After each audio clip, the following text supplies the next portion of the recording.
Il s'agit de donner aujourd'hui une suite à notre première vidéo. Le notaire, la veuve, les deux enfants de l'autre et la mafia drômoise avec ses paons et ses autruches.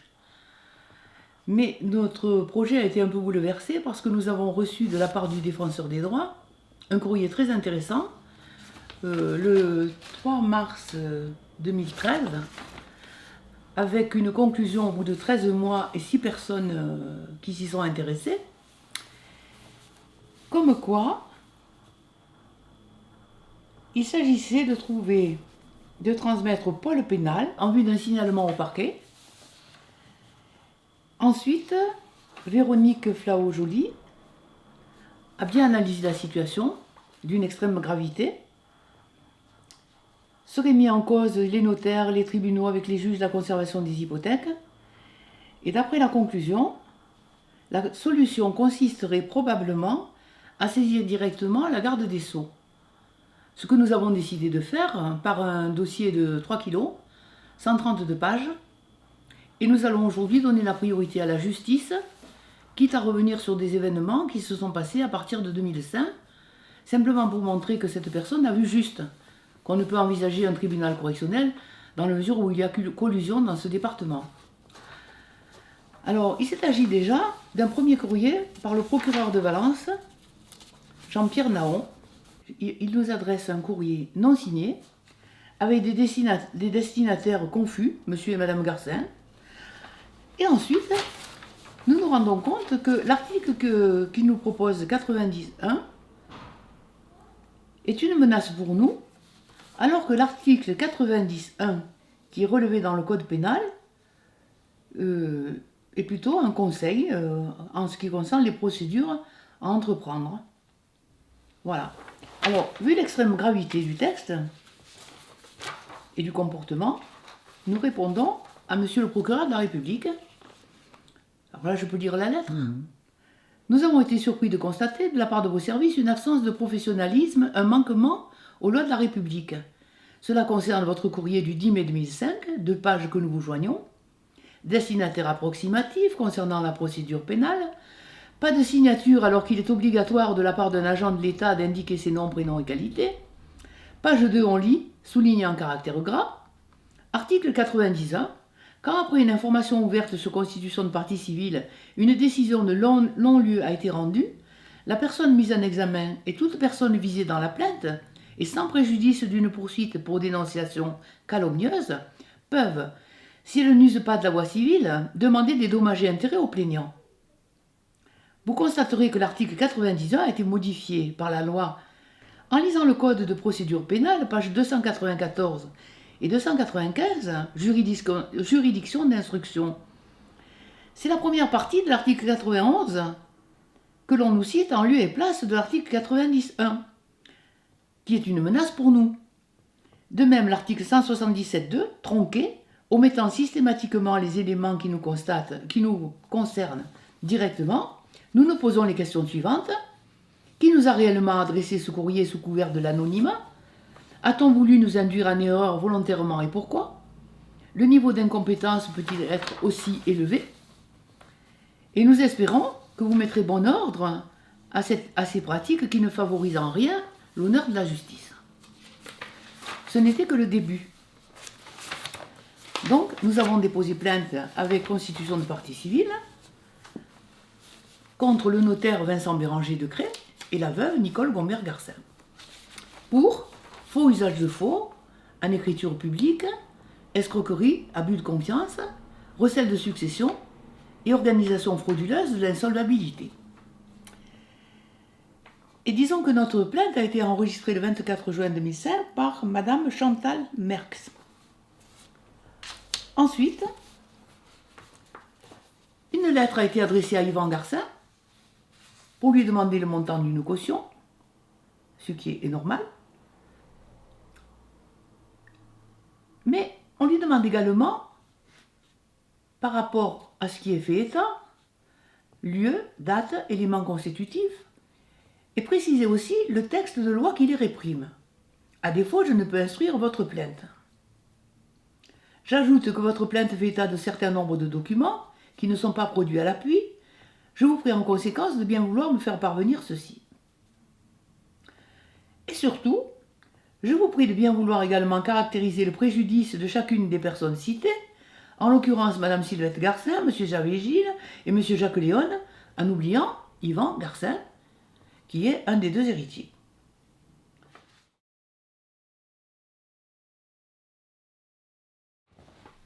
Finalement, chose très importante, le notaire Vincent Béranger et la veuve sont mis en examen le 2 mars 2006 et laissés libres, ce qui est quand même un résultat assez important pour nous, assez positif.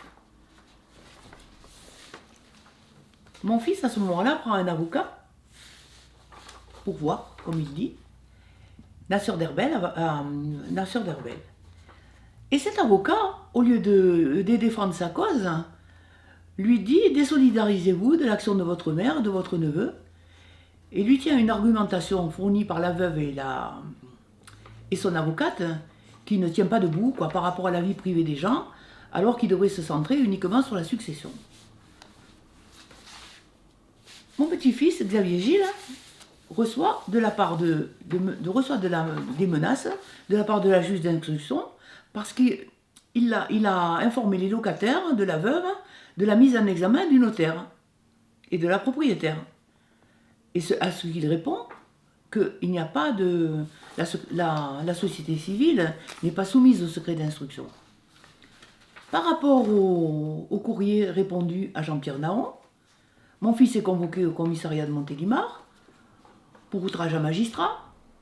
Et là, encore chose surprenante, il se renseigne sur le niveau de scolarité de mon fils, qui était quand même dans la marine nationale second maître, qui était officier marinier. C'est assez choquant. Et mon petit-fils, par contre, qui était co-signataire de ce courrier, n'a pas été inquiété. Il faut dire qu'il habitait Gap et que c'est pas la peine de divulguer des âneries dans un autre département que la Drôme, en l'occurrence les Alpes les Hautes-Provence, non, les Hautes-Alpes. Je mélange tout. Que faire hein, alors que le notaire et la veuve ont été mis en examen? Eh bien, saboter la procédure, puisqu'on a été obligé de suivre la forme. Et le courrier suivant, le 5 avril 2007, pour les qualifications que j'ai citées tout à l'heure, le notaire a disparu. Il ne reste plus que Madame Nicole Garcin-Gomer comme témoin assisté. Bon, déjà on commence à comprendre que lorsqu'on est cité comme témoin assisté, ça veut dire que le procès n'aura jamais lieu et qu'on prononcera un non-lieu. Ce qui va arriver. Ensuite, ordonnance de refus partiel ordonnance de refus partiel de mesures d'instruction complémentaires. À ce moment-là, on refuse d'entendre les 7 témoins cités par Xavier Gilles. Bon, ça c'est facile, c'est moins dangereux parce que, alors que tout doit concourir à la recherche de la vérité, on supprime les témoins et c'est simple. Ensuite, le même jour, même chose, le notaire disparaît, X, ni notaire ni veuve, 5 avril 2007. À ce moment-là, une commission rogatoire a lieu à créer pour Sylvette Garcin, donc pour moi, et pour l'autre mandataire. Le gendarme Dumoulin nous interroge. Il est quand même surpris des documents que je lui montre et il me dit « Madame, je suis votre secrétaire, donc j'écris ce que vous désirez. » Ordonnance de non-lieu qui est prononcée ensuite. Le notaire toujours X. Et alors là, c'est quand même assez surprenant parce que on reprend toutes les accusations, recel de succession, abus de confiance, et toutes les preuves sont devenues des rumeurs. Attendu qu'il ne résulte pas de l'information judiciaire de charge suffisante à l'encontre de quiconque, d'avoir commis le délit de faux, usage de faux, recel de succession, abus de confiance, escroquerie, organisation frauduleuse de l'insolvabilité, attendu qu'il n'existe dès lors pas de charge suffisante contre quiconque d'avoir commis les infractions susvisées, eh bien nous déclarons qu'en l'état du dossier, le dépôt au greffe pour y être repris s'il survenait des charges nouvelles, mais le non-lieu est confirmé.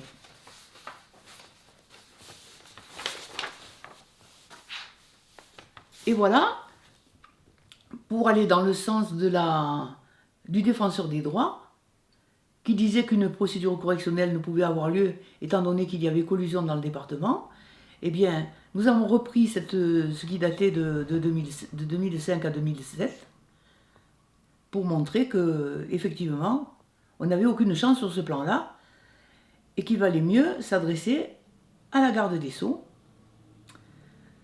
Je ne sais pas si j'ai déjà dit qu'on lui a adressé samedi dernier un dossier de 3 kilos comprenant 132 pages, bien précises, bien sériées, en premier de la justice, ensuite des notaires, du conservateur des hypothèques, du cadastre et divers documents qui peuvent être utiles justement à la connaissance de ce dossier.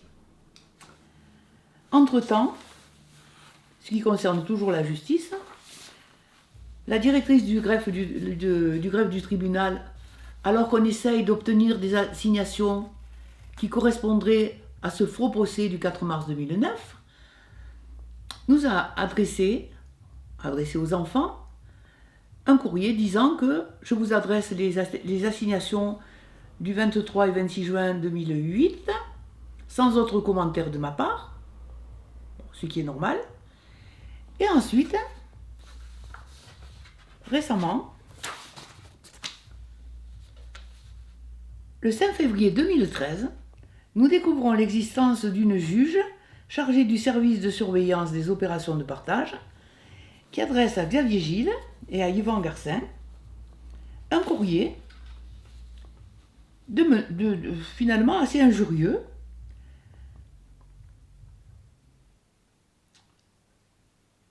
toujours concernant ces assignations pour ce procès du 4 mars 2009 qui n'ont aucune existence, et en essayant à tout prix de faire valider les assignations des 23 et 26 juin 2008, alors qu'il est bien écrit qu'il s'agissait d'assignations dans 15 jours pour l'article 1149 concernant la filiation et les subsides, donc aucun rapport avec le procès du 4 mars 2009. Et cette personne essaye de mettre en cause les huissiers qui auraient apporté des assignations, mais la confusion règne. On essaye absolument de faire passer les assignations de juin pour les assignations du procès de mars. Voilà. Alors nous attendons, par rapport à notre réponse à cette Anne-Laure Pliskin, là, surgit de nulle part, vous nous adressez un courrier pour le moins incongru, compte tenu des responsabilités que vous attribuez. Nous avons l'habitude du procédé éprouvé depuis 18 années. On répond même si cela n'a aucun sens, et à bout d'arguments, le silence s'installe. Vous soulevez un problème qui ne s'est jamais posé sur le jugement des huissiers que nous aurions proféré, contradictoire avec leur utilisation, très importante, constat, sommation interpellative, etc., dont nous nous sommes toujours félicités. Pour clore le processus des assignations du 23 et 26 juin 2008 concernant la filiation et les subsides, article 1149 du Code civil, procédure civile clôturée le 5 décembre 2008 par le juge Beaubernard, vous auriez dû prendre connaissance des 9 pages qui les accompagnaient et qui vous auraient édifié. Bref, c'est toujours le même procédé. Alors aujourd'hui, c'est un peu particulier, mon enregistrement de vidéo, parce qu'il correspond à des écrits que nous avons en main et qu'il nous faut produire. Maintenant, nous réserverons une autre vidéo au notaire, une autre au conservateur des hypothèques et au cadastre, parce que, comme nous sommes devant maintenant le jugement de la garde des Sceaux, nous attendons le résultat de cette enquête. Nous laissons aussi de côté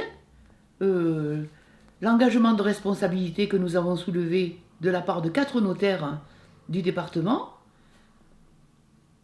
auprès de la présidente de la Chambre des notaires, Isabelle Pêcheur-Berruyer, parce que du notaire Vincent Béranger, en passant par le notaire Montagne, ainsi que le notaire Piquemal, jusqu'au notaire Cosmala, ce qui est très grave de leur part, c'est qu'ils avaient connaissance des tiers. Ensuite, ils ont manqué de prudence parce qu'ils n'ont pas étudié les actes authentiques. Ils se sont contentés de ce que disaient la veuve et le notaire Béranger. Et surtout, le dernier, ce qui est grave, c'est qu'il n'a pas vérifié les actes de disposants et les actes de donateurs, qui n'ont jamais été publiés, que les biens se sont vendus chez le notaire Cosmala, et qu'en plus, qu'il a versé tout l'argent à un indivisaire sur 3, c'est-à-dire la veuve Nicole Garcin-Gombert. Voilà, donc c'est une affaire à suivre.